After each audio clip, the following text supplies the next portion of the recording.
Good day, my name is Jubenis Sumagwao. So I'm going to perform how to use a Pareto chart. So gihatagan ta og pulo ka restaurant complaints, which is the overpriced, small portion, wait time, food is tasteless, no atmosphere, not clean to noisy, food is too salty, unfriendly staff, food not clean. So every complaints na siya corresponding counts. So ano siya, 789, 629, 21, 109, 65, 45, 30, 27, 15, 12, og 9.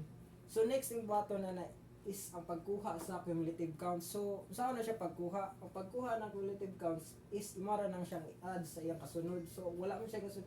So, una na 789, so plus 621 is 140, 1,410, tapos 1,410, 109, 1,510 hantod makuha na mo ang 1,722. Ang next ng button na is ang pagkuha sa cumulative percentage. So ang pagkuha na sa cumulative percentage is i-divide nimo cumulative counts divided by total counts. So 789 divided by 1,722 is 45.82%.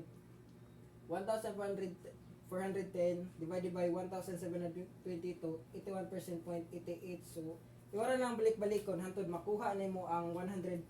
So pag humani mo anak tanan is maabot na ka dere sa Pareto chart restaurant complaints. So pag makabuhat na ka ni na siya ikuan ang kili ni na siya duha ka kuan x and y axis. So ang x axis mo na siya ang number of complaints.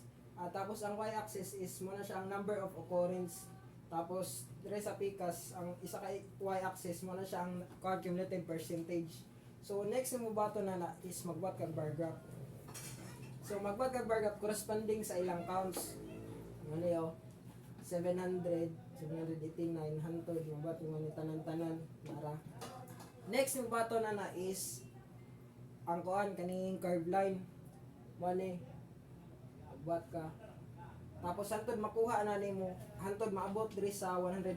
So ang next yung bato na is i-apply to nimo Pareto principle is which is the 80-20% rule.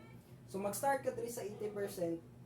Tapos santod mag-meet siya sa curve line. So mo na ang kuan ang tawag na ni mo ning maigo niya sa kuan mo nang tawag na is the vital few. Manang which fokusan nimo maayo sa kanang fokusan nimo maayo na i-improve nimo.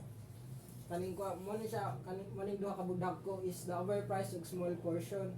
Tapos ang natiri na mo ni tawag niya trivial mini. Pwede na siya nimo i-improve, pwede po siya dili. Wala siya tawag na. So mo na to ang Pareto chart.